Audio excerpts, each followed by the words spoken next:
গ্রামের লোক তাকিয়ে দেখ, এ কিরকম মানুষ রে এরা, হ্যাঁ? গলায় দড়ি নিল না, এরা ডুব দিল না গঙ্গায়, বাবা মরে গেছে পুঁতে দিল, বললো হয়ে গেছে। এই আজ থেকে তোরা সমাজ থেকে এক ঘুরে, তোদের বাড়ি কেউ আসবে না, আর তোরা কারোর বাড়িতে যাবি না। তোদের অনুষ্ঠানে আমরা আসবো না, আর আমাদের অনুষ্ঠানে তোরা যাবি না। চোরগুলো মাথায় হাত দিয়ে বললে বেঁচে গেছি। আমরা চাই না আমাদের বাড়ি কেউ আসুক আর আমাদের হাঁড়ির খবরটা জেনে যায়। একদিন, দুদিন, 3 দিন, 4 দিন, 5 দিন ভালো করে জামা কাপড় পরিষ্কার পরিচ্ছন্ন করে 4 ভাই মিলে রান্না বান্না করে খাওয়া দাওয়া করে, আর গ্রামের লোক বলে এরা ধর্ম বিরুদ্ধাচরণ করছে, এরা সনাতন ধর্মকে রসাতলে দেয়, এরা সনাতন ধর্মের মানুষ নয়, এরা ভিন্ন ধর্মের মানুষ। না ভাই,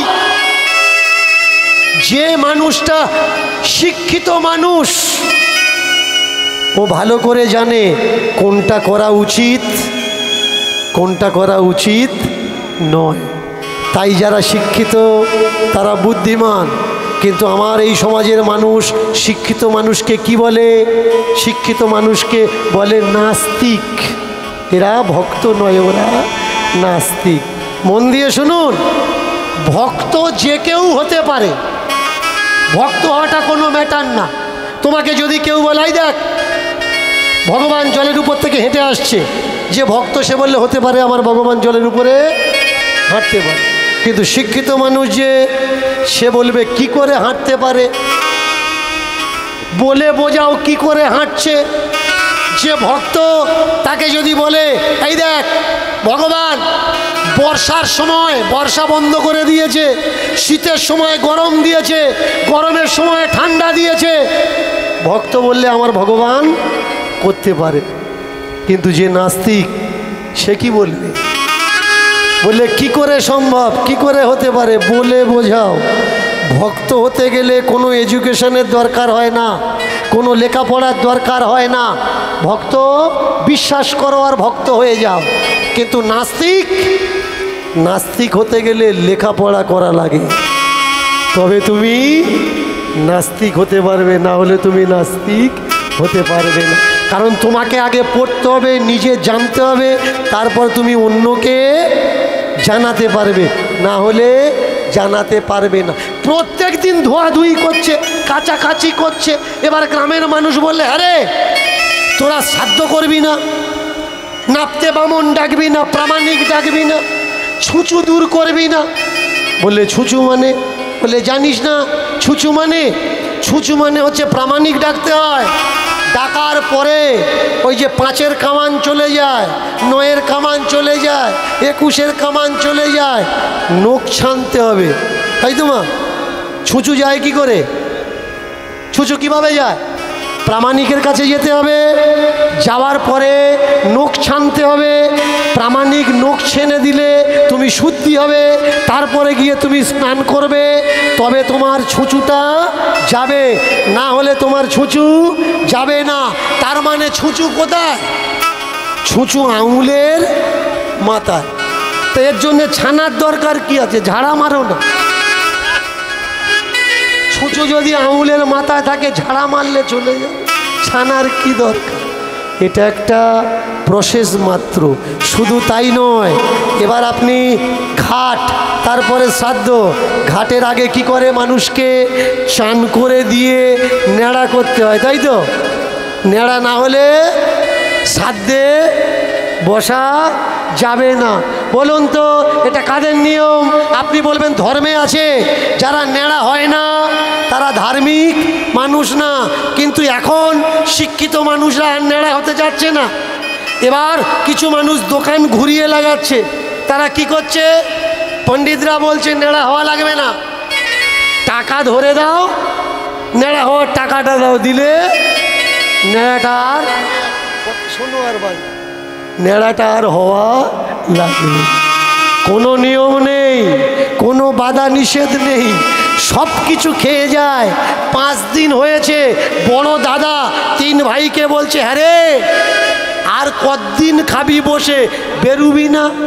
যেই বলেছে বেরুবি না, ছোট ভাই লাফিয়ে উঠেছে, দাদা তোমরা পরে আসবে, আমি আগে যাই। ছুটতে ছুটতে ছুটতে ছুটতে 1টা গ্রাম, 2টো গ্রাম, 3টে গ্রাম, 4টে গ্রাম, 5 গ্রামের মাথায় দুপুরে এসে দাঁড়িয়েছে। দাঁড়িয়ে দেখে একটা বাড়ির বউ দুপুরবেলায় ডাবরে করে জল তুলে ওই পুকুরের পাড়ে রেখে আর মুখ ধুচ্ছে। যেই দেখেছে ডাবরে জল রেখে আর মুখ ধুচ্ছে, পুকুরে নেমে সঙ্গে সঙ্গে চোর কি করেছে, দাবরটা নিয়ে দে একেবারে দৌড়। যেই দাবর নিয়ে দৌড় দিয়েছে, এ হাত মুখ ধুয়ে আর উঠে তাকিয়ে দেখছে দাবর নিয়ে কেউ, মেনে চলুন আপনারা কলে এসেছেন, ডাবরটা রেখে জল ভরে রেখে কারোর সঙ্গে গল্প করছিলেন, আর পিছনের দিকে তাকিয়ে দেখলেন ডাবরটা নেই, কেউ নিয়ে পালাচ্ছে, তা আপনি কি করবে? চেল্লাবেন তো? মেয়েটাও চিল্লে উঠলে, ওই দেখো চোর চোর চোর চোর চোর চোর চোর। তার কেটে চেল্লা চিল্লি করছে। যেই বলেছে চোর চোর চোর চোর, আশেপাশের যারা ছিল এবার চোর চোর শব্দ শুনি ছুটিয়া, এবার চোর চোর শব্দ শুনি ছুটিয়া। এ যে সে চোর নয়, বাবার থেকে ট্রেনিং প্রাপ্ত চোর। ভরা ডাবর নিয়ে ছুটছিল, মাথা বুদ্ধি খেলে গেছে, ব্রেন খেলে গেছে যে ভরা ডাবর নিয়ে ছোটা যাবে না, ডাবর করেছে কাত, এ ছুটছে আর জল পড়ে পড়ে ছুটছে। রাস্তাটা কিন্তু ফাঁকা, কোনো গাছগোছালি কিছু নেই। কত দূরে ছুটবে আর কোন দিকে ছুটবে দিক দিশা খুঁজে পাচ্ছেন। ওমা ছুটতে ছুটতে এক গ্রামের কাছে এসেছে, আর গ্রামের কাছে এসে ছুটে গিয়ে বাগানের মধ্যে ঢুকেছে।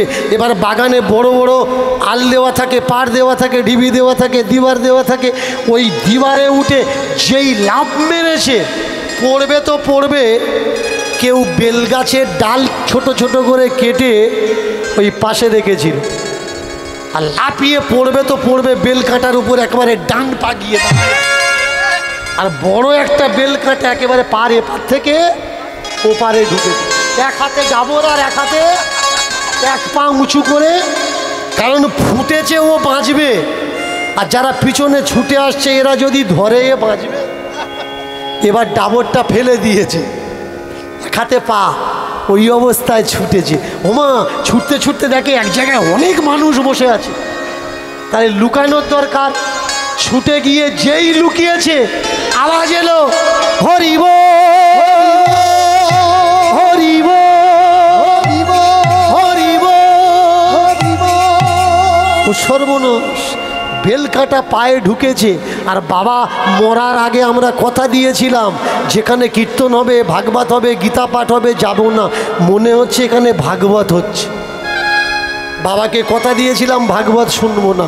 পায়ে কাঁটা ফুটে রক্ত বেরোচ্ছে। চোর কি করেছে, দুটো কানে হাত ঢুকিয়ে দিয়ে ভিড়ের মধ্যে বসে পড়েছে। আর ওদিকে যারা ধরবে বলে ছুটতে ছুটতে এসেছিল, ওরা চোর খুঁজতে খুঁজতে, চোর খুঁজতে খুঁজতে, কেউ বললে ডাবর তো পেয়ে গেছি, চোর যায় যাক, ব্যাস ওরা ওদের মতো চলে গেছে। এবার চিন্তা করছে এখানে বসে আছি কানে হাত দিয়ে, উঠবো কি করে?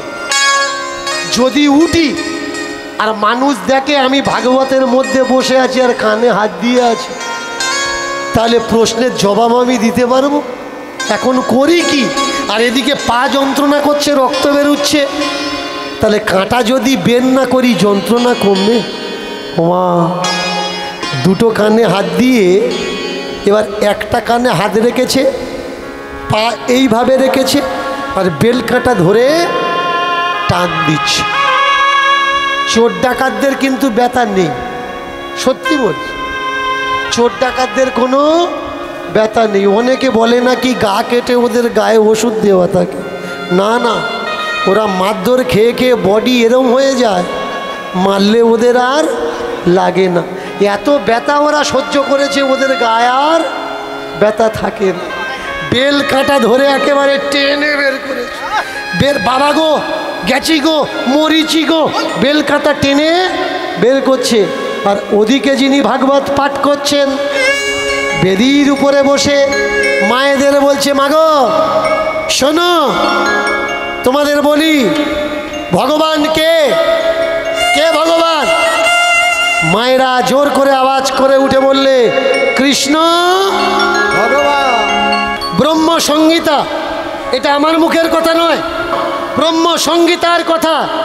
ঈশ্বর পরম কৃষ্ণ সচ্চিদানন্দ বিগ্রহ। ঈশ্বরকে, ঈশ্বরই হলো পরম কৃষ্ণ, কৃষ্ণই হলো ঈশ্বর, ঈশ্বরই হলো কৃষ্ণ, কৃষ্ণই হচ্ছেন সর্বেশ্বর্বা। কিন্তু চমৎকার কোন জায়গায় জানেন? আমরা যে এত পূজার্চনা করছি, সেই পূজার্চনার প্রারম্ভ থেকে সমাপ্তি পর্যন্ত ভগবানের নামে কোনো মন্ত্র নেই। চমৎকার দেব, প্রারম্ভ শুরু থেকে সমাপ্তি পর্যন্ত ভগবানের নামে কোনো মন্ত্র নেই। যদি বিশ্বাস না হয় দেখুন, আপনারা পূজা অর্চনা করেন, আপনারা নৈবেদ্য সাজিয়ে দেন, আপনারা সৎকর্ম আচারকর্ম করেন, যখন ঠাকুর ঘরে বসেন প্রথমে হাতে করে জল নিতে হয়। পণ্ডিতজি আপনাদের বলে কি, এই আঙুলটা জলে বোড়াও, বড়িয়ে মুখে ছিটা দাও। কি ছিটা দেবে? এইভাবে ছিটে দাও আর বলো, নম শ্রী বিষ্ণু, নম শ্রী বিষ্ণু, নম শ্রী বিষ্ণু। এটা পূজার প্রথম আরম্ভ, তাই তো? এইবারে আপনি কি করছেন? জলটা মুখে ছটা দিলেন, ফেলে দিলেন, আবার জল নিলেন, হাতটা ধুয়ে ফেললেন। ধুয়ে ফেলার পরে এবার করজোড় করলেন, দেহ শুদ্ধি করছেন। কিভাবে?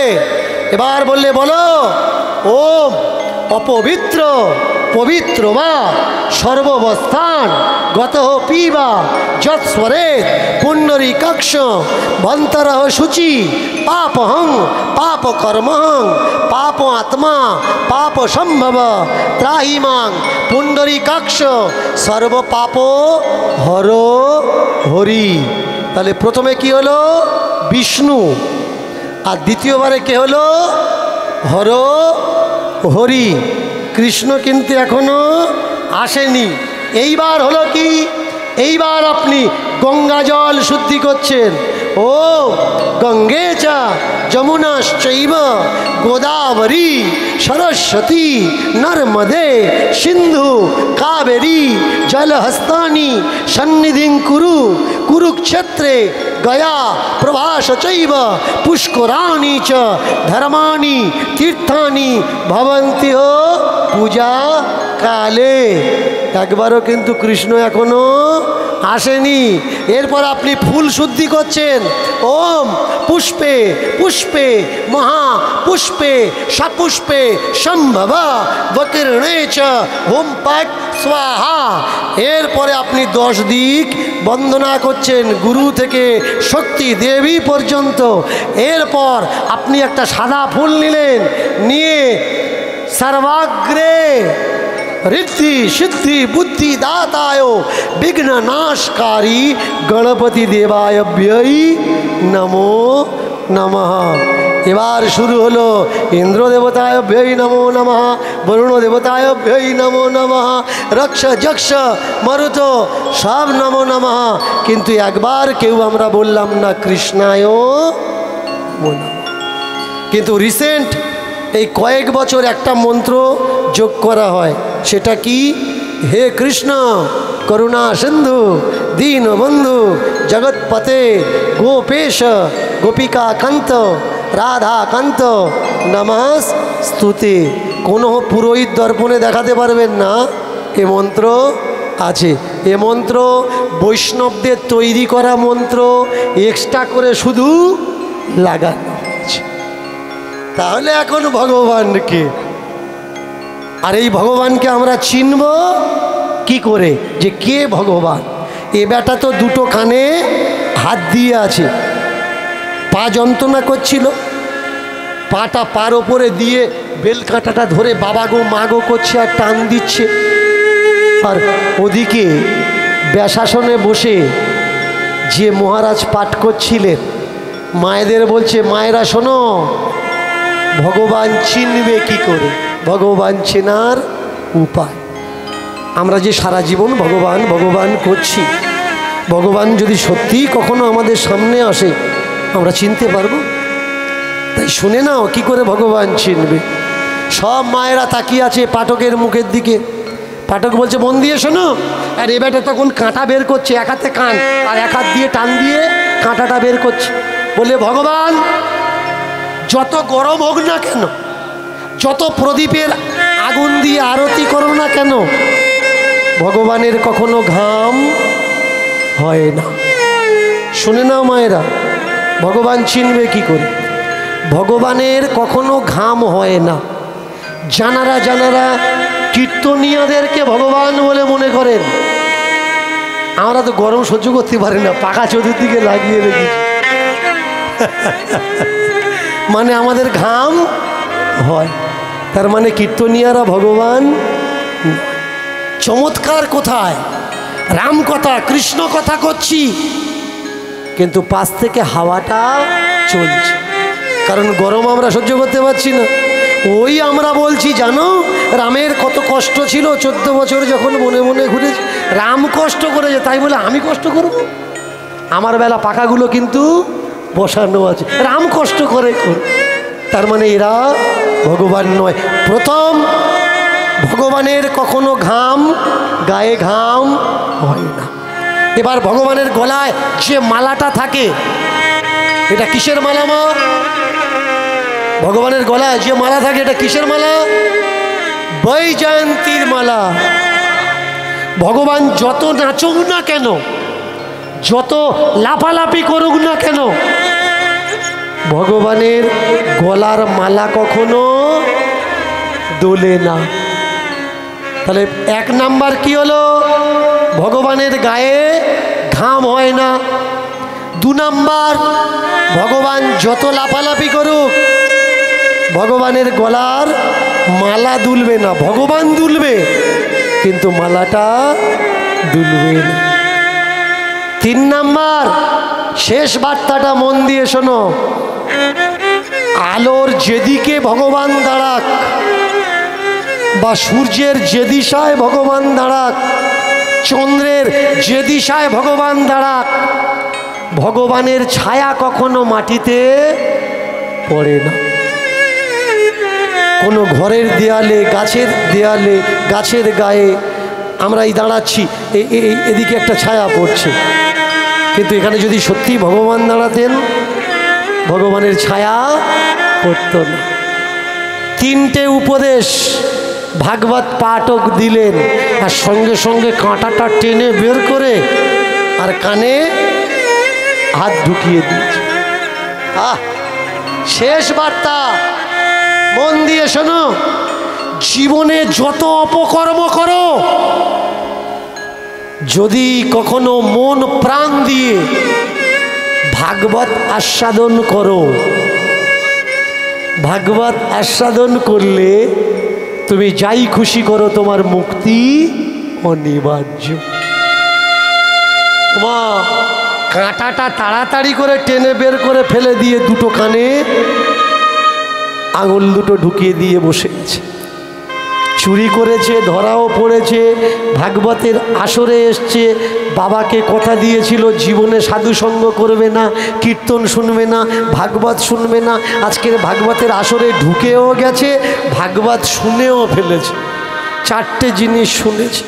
সাধু সঙ্গ করতে হবে, করলে সব পাপ নষ্ট হয়ে যাবে, আর ভগবান চেনার 3টে উপায়। মনটা বড় খারাপ। বাড়িতে যদি যাই, দিনের বেলা চুরি করেছি, ওরা ছুটে এসছে, যদি ধরা পড়ি, ব্যাস বাড়িতে না গিয়ে চলে যাচ্ছে বনের দিকে, জঙ্গলের দিকে। জঙ্গলের দিকে যত ভিতরে ঢুকে যাচ্ছে, আস্তে আস্তে বিকাল, বিকাল থেকে সন্ধ্যা, সন্ধ্যা থেকে রাত্রিকাল। ওমা গাছতলায় গিয়ে বসেছে। সারাদিন কিছু খাওয়া নেই, খালি পেটে বসে থাকতে থাকতে ঘুম এসছে। ঘুম যখন হয়েছে, নিশাভোগ রাত, দূর থেকে আওয়াজ আসছে, হরি ওম হরি ওম হরি ওম হরি ওম। চোর ভাবছে কে রে বাবা? আমি মনে মনে করছি আমি একা পালিয়ে লুকানোর জন্য জঙ্গলে চলে এসছি, আমার মতো আরও কেউ এসছে পালিয়ে চলে এসছে। খুঁজতে খুঁজতে তার কাছে গিয়ে জিজ্ঞাসা করছে, হ্যাঁ গো কে তুমি? আর চোখ বন্ধ করে হরিওম হরিওম হরিওম করছো কেন? বললে আমি সাধু, আমি সাধু। তুমি সাধু? বললে না, আমি সাধু হওয়ার চেষ্টা করছি। পৃথিবীতে সাধু কিন্তু নেই একজনা। সাধুকে সাধু সেজো না, সাধু সেজো না, সাধু সেজো না। সেজন বিনে সাধু নেই পৃথিবীতে একজন। সাধুকে যারা মনে করে তিলক নিলে সাধু হয়, না ভাই, তিলক মাটি তো বাজারে কিনতে পাওয়া যায়। যারা মনে করে চৈতন্য টিকি রাখলে সাধু হয়, ও তো 1 টাকা দামের একটা ব্লেড কিনে নাও, 2 টাকা দামের ব্লেড কিনে নাও, 2-3 বছর চুল বড় করো, তারপরে চান করো, মাথা ভিজিয়ে সব ফেলে দাও আর পিছনে গোটা কত রেখে দাও। ও 2 টাকা দিলে চৈতন্য রাখা যায়। যারা মনে করে মালা নিলে সাধু হয়, মালা তো 20-30 টাকা বাজারে দোকানেও পাওয়া যায়। সাধু ওপর থেকে সাজলে হয় না, সাধু ভিতর থেকে হতে। আর সাধু হওয়ার জন্যে মায়েরা মন দিয়ে শুনবেন, মালার কোনো দরকার নেই। তবে মালা নেয় কেন? মালা দেয়, আর মালা দেয় সত্যি কথাটা বলে মালা কেউ দেয় না। মালাটা কি বলে দিচ্ছে? বলছে মালা নিলে নাকি সাপে কামড়ায় না। এটা আমার মুখের কথা নয়, যারা দিচ্ছে ওরা বলে দেয় মালা নিলে সাপে কামড়ায় না, মালা নিলে মাথায় বাজ পড়বে না, মালা নিলে নাকি নদীতে কুমিরে খাবেন। এবার বলুন, যারা নদীতে মাছ ধরতে যায় ওরা বিনা মালায় যাবে? কুমিরে যদি খায়, নে গলায় একটা দে। যারা মাঠে কাজ করে বর্ষার সময়, শুনেছে মালা নিলে নাকি মাথায় বাজ পড়বে না, তো এরা কি করবে? মাঠে কাজ করি ভাই, কর্মচারী আমরা, লেবার আমরা, দে মালা নিলে যদি বাজ না পড়ে তাহলে মালা একটা গলায় নিয়ে নি। কেউ কেউ আবার বলছে মালা 1 পেজ নিলে হবে না, ডেকে দাও, মালা নেই বলে ঘুমাচ্ছে। মালা ক পেজ নেয় মায়েরা? মালা ক পেজ নেয়? 1 পেজ নিচ্ছে, মানে এই 1 পেজ। এটা কি? 1 প্যাচে আছে ব্রহ্মের নিবাস, 1 প্যাচে আছে ব্রহ্মের নিবাস, 2 প্যাচে আছে রাধা কৃষ্ণের বসবাস। 1 প্যাচ নিলে কি হয়? 1 প্যাচ ব্রহ্ম আর 2 প্যাচ রাধা কৃষ্ণের নিবাস হয়। গলায় মালা নাও, আপত্তি নেই। আমি দাঁড়িয়ে বলেছিলাম মালা নেওয়ার প্রয়োজন নেই, ওই টোকা কেটে ছেড়েছে। দেখো দীনকৃষ্ণ ঠাকুর বলছে মালা নেওয়ার প্রয়োজন নেই, কিন্তু আগে পরেরগুলো কেউ ছাড়ে না।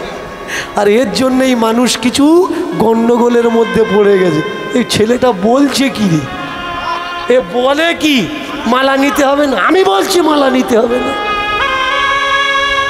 মালা গলায় 1 প্যাচ মারো, 2 প্যাচ মারো, 3 প্যাচ মারো, 4 প্যাচ মারো, কিন্তু নিজের বুকে হাত দিয়ে আগে প্রশ্ন করো, গলায় মালার প্যাঁচ দিয়েছো, ভিতর থেকে মনের প্যাঁচগুলো বের করেছো?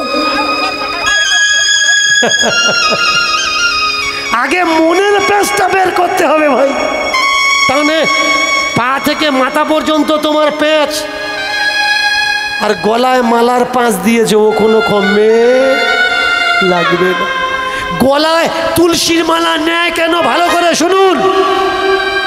সীতা রামের বাবার মৃত্যুর পরে পিণ্ডদান করেছিল, যাদের যাদের সাক্ষী রেখেছিল তারা মিথ্যে কথা বলেছে, একজন সত্যি কথা বলেছে। তার ভিতরে তুলসী একজন। তুলসী মিথ্যে বলেছে না সত্য বলেছে? মায়েরা, তুলসী মিথ্যে কথা বলেছে। তার কি অভিশাপ দিয়েছিল মা সীতা? এই দেখেছো, এই কথাটা যদি আমি বলি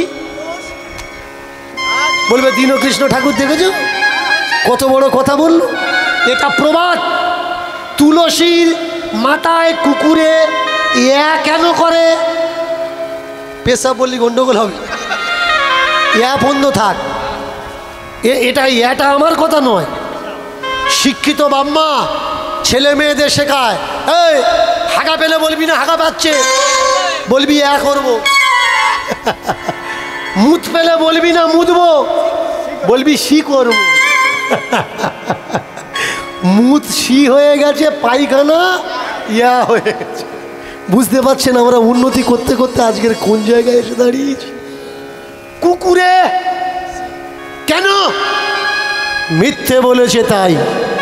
গলায় আমরা তুলসীর মালা কেন নেব?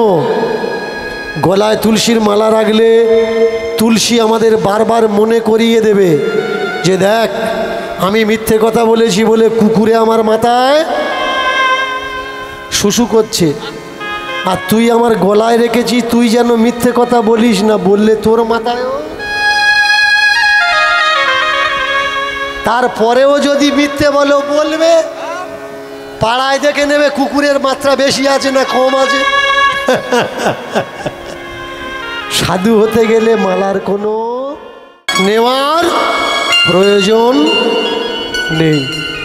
সাধু হতে গেলে ভিতর থেকে হও, মন থেকে হও, অন্তর থেকে হও, প্রাণ থেকে হও, আত্মা থেকে সাধু হও।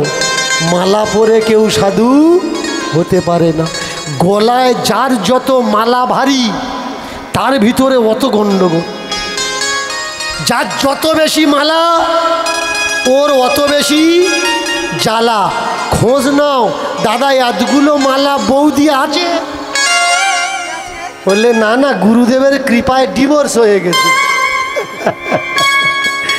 মালার ওজন আছে কিন্তু বৌদি বাড়িতে নেই। ওদা গলায় প্রচুর পরিমাণে মালা, কাজকর্ম করো বললে না, মাদুগিরি করে খাই। প্রচুর পরিমাণে মালা কিন্তু কর্ম করে না, ভিক্ষে করে খায়। আশ্রমের নামে দাও, বাবার নামে দাও, মার নামে দাও, ভগবানের নামে দাও। আপনারা যারা তীর্থে যান, ভগবানের নামে দান পেটি রেখে দিয়েছে সামনে। দীনকৃষ্ণ ঠাকুর সনাতন ধর্মের অপমান করছে? করছে না। ভালো করে মন দিয়ে শুনুন, এই দান পেটি রাখা মানুষগুলো ভগবানকে অপমান করছে। টাকা কখনো ভগবানের লাগে? ভগবানের টাকা লাগে না। টাকা তো ভগবানকে দাঁড় করিয়ে রেখে চাবি দিয়ে তালা মেরেছে যারা, এদের লাগে। নিচ্ছে কার নামে? ভগবানের নামে। আপনি ভগবানকে সোনা দান করবেন, সোনার যুগে জন্ম হবে। রূপো দান করবেন, রূপোর যুগে জন্ম হবে। তামা দান করবেন, তাম্র যুগে জন্মগ্রহণ করবেন। এটা আমার মুখের কথা নয়। কোন গ্রন্থে লেখা আছে? লেখা আছে সাধ্বী গ্রন্থ, লেখা আছে সাধ্বী গ্রন্থ পড়ে নেবেন। সেখানে কি দান করলে ভগবানের কোন লোকে কোন স্তরে আপনি জায়গা পাবেন তাহলে বুঝতে পারবেন। এবার বলুন, আপনি গেলেন তীর্থে, আপনি গেলেন মঠে, আপনি গেলেন মন্দিরে, আপনি দান করছেন, ওই দানটা কে নিচ্ছে? ভগবান নিচ্ছে। আপনি কাকে দিয়েছেন? ভগবানকে দিয়েছেন। কিন্তু ভগবান পাচ্ছে না। পাচ্ছে কারা? যারা ওই বাক্সে চাবি মেরে রেখেছে, পরে গিয়ে চাবি খুলছে, দানটা তারা নিচ্ছে, ভগবানের কাছে যাচ্ছে না। ভগবানের কাছে দান কখন যায় আগে বোঝা লাগবে। কোন দান ভগবান পর্যন্ত পৌঁছায়? মানুষ দেখবেন কীর্তন দিচ্ছে, আর কীর্তন দেওয়ার পর নর নারায়ণ সেবা দেয়। অনেক মানুষ আছে বাড়িতে যজ্ঞ করে, যজ্ঞ করার পরে নরনারায়ণ সেবা দেয়। এই যে মানুষের কাছ থেকে চেয়ে নিয়ে গরিব দুঃখী মানুষের খাওয়ানো হচ্ছে, গরিব দুঃখী মানুষের আহারের ভোগ্য বস্তু দ্বারা ভগবানের কাছে এই দান। এরা যে কি করছে ভগবান, এরা ভগবান পর্যন্ত পৌঁছাচ্ছে। আগে বুঝতে হবে দান আপনি কোনো কাঙালিকে দেবেন যার অর্থের দরকার, ওই দান ও নয়, সরাসরি আপনি ভগবানকে দিলেন। কাঙাল ভগবানকে দান করলেন, চলে গেল ওই দান ভগবানের কাছে। চমৎকার অন্ধকারে আওয়াজ আসছে, হরি ওম, হরি ওম, হরি ওম। চোখটা বন্ধ করে আছে আর ওম নমঃ শিবায়, ওম নমঃ শিবায়, ওম নমঃ শিবায়। আর এ বেটা গিয়ে দাঁড়িয়েছে ওই জায়গায়, দুটো চোখ বন্ধ করে হরি ওম, হরি ওম, ওম নমঃ শিবায়, ওম নমঃ শিবায়, ওম নমঃ শিবায় করে যাচ্ছে। কাছে গিয়ে দাঁড়িয়েছে, হ্যাঁ গো তুমি কে? এত রাত্রে এখানে বসে আছো কেন? তাকে ডাকছি। জিজ্ঞাসা করছে কে তুমি? আমি সাধু। তুমি সাধু? বললে না আমি সাধু নয়, আমি সাধু হওয়ার চেষ্টা করছি। তা বনে কেন? বললে সাধু হতে গেলে 3 জায়গায় চেষ্টা করতে হয়। ভালো করে শুনুন, সাধু হতে গেলে 3 জায়গায় চেষ্টা করতে হয়। কোন কোন জায়গায়? একটা হচ্ছে মনে মনে, একটা ঘরের কোণে, আর আরেকটা বনে। আগে মনে মনে হওয়ার চেষ্টা করো, যদি না পারো ঘরের কোণে বসে সাধু হওয়ার চেষ্টা করবে। আর ঘরের কোণে বসে যদি সাধু না হতে পেরেছো তো সিধা বনে চলে যাও, গিয়ে সাধু হওয়ার চেষ্টা করো। আচ্ছা তুমি সাধু হওয়ার চেষ্টা করছো কেন গো? সাধু হলে কি হয় ভালো করে খেয়াল করবে। সাধু হলে কি হয়? একটা সহজ পথ। সাধু হলে খাটা লাগে না, সাধু হলে পরিশ্রম করা লাগে না। বাড়িতে বাড়িতে যাও, চলে যাও, হরে কৃষ্ণ। এদিকে হয় কিনা জানি না, অন্য অন্য সাইডে হয়। হরে কৃষ্ণ। তুমি মনে করলে দরজায় বাবাজি এসেছে, বুঝবে কি করে ওটা বাবাজি না পাজি? সিম্পল ভাই, হতেও তো পারে যে ওটা বাবাজি নয়, ওটা পাজি। আমার একটা কলম আছে, আমার একটা লেখা আছে, আমি এই লেখাটা সবাইকে বলি, আপনাদেরও বলছি, ভালো করে মন দিয়ে শুনবেন। শয়তানে ভরে গেছে দেশ, শয়তানে ভরে গেছে দেশ।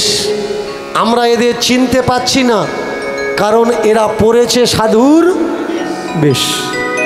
চিনে নিতে হবে। বাড়ি এলো আর হরে কৃষ্ণ বললো, এক পালি ভর্তি করে বেল করে দিলে নয়। আগে জানতে হবে সত্যি কি এ সাধু নাকি শয়তান। সাধুকে যে সর্বসমান সাধু লক্ষণ, যে সবাইকে সমজ্ঞান করে, যে সবাইকে সমানভাবে, অমৃত যার কাছে অমৃত, বিষটাও অমৃত, যার কাছে বিভেদ নেই ভালো আর মন্দের, যার কাছে বিচার নেই খারাপ আর দ্বন্দ্বের, যে কষ্ট পায় না, যে দুঃখী নয়, সদা সব রকম পরিস্থিতিতে খুশি থাকতে পারে, সে হচ্ছে সাধু।